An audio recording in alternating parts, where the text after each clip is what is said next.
The Moose Conservation Association of Nova Scotia is calling for more care to be taken by wind turbine developers to help protect the mainland moose. The Department of Natural Resources and Renewables has a recovery plan for the mainland moose, which was added to the endangered species list back in 2003. Al Muir is with the Conservation Association. So, sir, if we can begin, why are you calling for this increased protection now? There are environmental assessments supposed to be done around every windmill project that's proposed. Uh, our belief is that it's not stringent enough in this case for the moose populations, for windmills in particular. Any development requires a environmental assessment, be it an industrial or mining, whatever. They all require it. But in the case of the moose, windmills are in areas where you typically see moose, where an industrial or mining thing would be more towards urban areas. Mining might be a little off-site, but they're smaller in scale generally. When you have, I believe it's supposed to be 13 towers going in the development in particular that we're looking at right now. We're concerned about all of them, but this development has 13 towers, and there's a network of roadways, and then there's substations to gather the energy from each tower and the networks that create them. So it's we believe that the threat is more severe in these areas because moose are there, and it's listed in the recovery plan as moderate windmills, moderate, possible moderate effects, but the other things like industrial and mining are listed as severe ones. So we're not seeing enough emphasis put on them in this case where Okay. they're located and the size of them. Yeah, you think it should be elevated. So, and what, just quickly, which development are you speaking of in particular there? In particular, at this point, it's Egg Mountain, but these developments are going up across the province. You see them up in the Amherst area where there's a lot of moose in the Cobequid area. There's a lot of developments going up there too. So we want to see these applied across the province. There's new, more stringent requirement, I know, environmental assessment right, and I know requirement. we're still learning more about how the moose interact with wind turbines. You're calling for the collaring of moose to happen. What is that, and how would that help?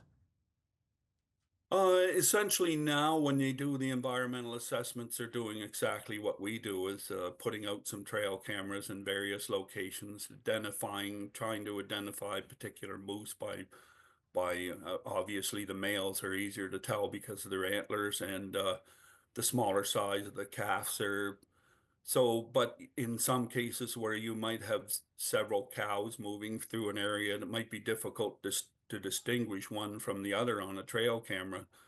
So if you have a collaring program, it you know specific animals where they're going, how they might be interacting with their environment, interacting with other animals by the durations they stay in a particular area, how they're utilizing particular areas for food and so on. There's a lot more data available from a collar than there is from a trail camera, which they're using right now. And it's just it there needs to be a more stringent assessment of how they're utilizing their habitat. Yes, you would know more about where the moose are and what they're doing. Is this collaring expensive? They're currently conducting a program on bears, and I know that the intention is to get maybe 12 of them or so collared. Last I heard, there was two of them collared. That's conducted by the DNR, that particular program, but they're expensive and they're relatively expensive. I mean, they're not. It's not earth-shattering the cost of them, and obviously, if they can do it for bear, they can do it for moose. And the way we're looking at it is the developers should be paying the cost rather than the public through the DNR. And if the developers don't want to participate, then what?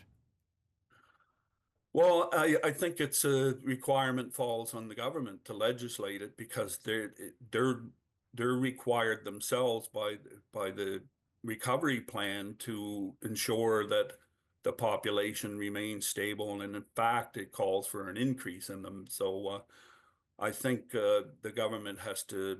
It would be ideal if the companies themselves came up and supported this.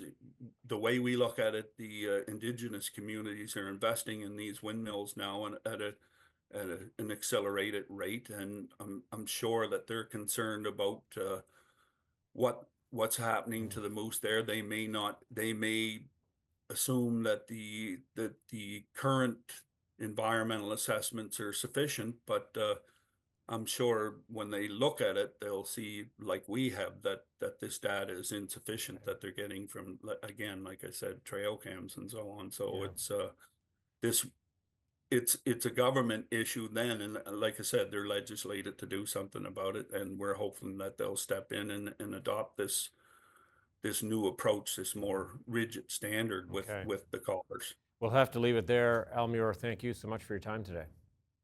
Thank you.